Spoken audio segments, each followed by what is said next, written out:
Hi అండి, అందరికీ నమస్తే. వెల్కమ్ టు ఈ అమ్మ చేతి వంట.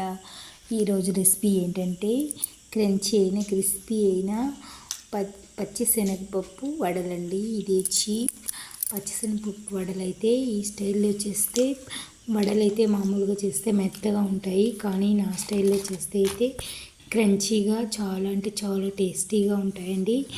ఇవి ఈరోజు మనం కార్తీక పౌర్ణమి కాబట్టి ఇంట్లో స్పెషల్గా అయితే ఈ వంట అయితే చేసుకుంటాము. ఎప్పుడైనా మనకు కావాలంటే మసాలా వడ అయితే ఈ విధంగా ట్రై చేస్తే మామూలుగా మెత్తగా కాకుండా క్రిస్పీగా గుల్లగుల్లగా సూపర్ టేస్టీగా అయితే వస్తాయి.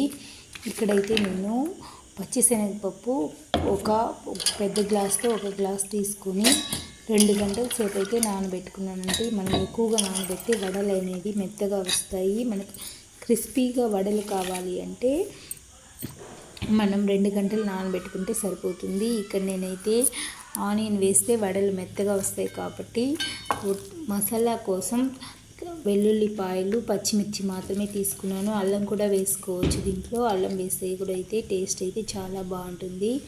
కొంచెం పచ్చిశనగపప్పును వేరేగా ప్లేట్లో తీసి పెట్టేసి మనం పప్పునైతే పచ్చాగా రుబ్బుకోవాలి. నున్నగా అయితే రుబ్బుకోకూడదు. అంటే పప్పు నూక ఉన్నప్పుడైతే రుబ్బుకొని మిక్సీలో అయితే మనం తీసుకున్నామంటే ఇప్పుడైతే మనం తీసి పెట్టిన పప్పుని కలిపి సాల్ట్ వేసి కలిపి ఆల్రెడీ కారానికి అయితే పచ్చిమిర్చి వేసేసినాను, వెల్లుల్లిపాయలు వేసినాను కాబట్టి ఇంకేం వేయాల్సిన అవసరం లేదు. మనం కలిపి వడలు అయితే తట్టయితే వడలు ఆయిల్ వేడెక్కిన తర్వాత మీడియం సైజులో పెట్టయితే మనం వడలు వేసుకోవాలి. లేకపోతే వడలు అనేవి బ్లాక్గా పైన కలర్ తిరుగుతాయి కానీ లోపలైతే మెత్తగా ఉంటాయి, పచ్చిగా ఉంటాయి. అదే మీడియం సైజులో పెట్టి వేయిస్తే పైన ఒక రంగు మారుతుంది, కొంచెం లేట్ అయినా కానీ లోపలైతే క్రిస్పీగా ఉంటాయి, లోపల మెత్తగా బాగా ఉడికి ఉంటుంది వడలు. ఈ విధంగా టేస్టీగా వడలు అయితే మాకు రెడీ అయిపోతాయి. ఈ వడలు అంటే మామూలు వడగలు కాకుండా ఇవి క్రంచీగా అయితే చాలా అంటే చాలా సూపర్ టేస్టీగా ఉంటాయి. ఈ విధంగా ఒకసారి మీరు ఇంట్లో ట్రై చేసి చూడండి. ఈ వీడియో నచ్చిందంటే లైక్ చేయండి, ఫ్రెండ్స్కి రిలేటివ్స్కు షేర్ చేయండి.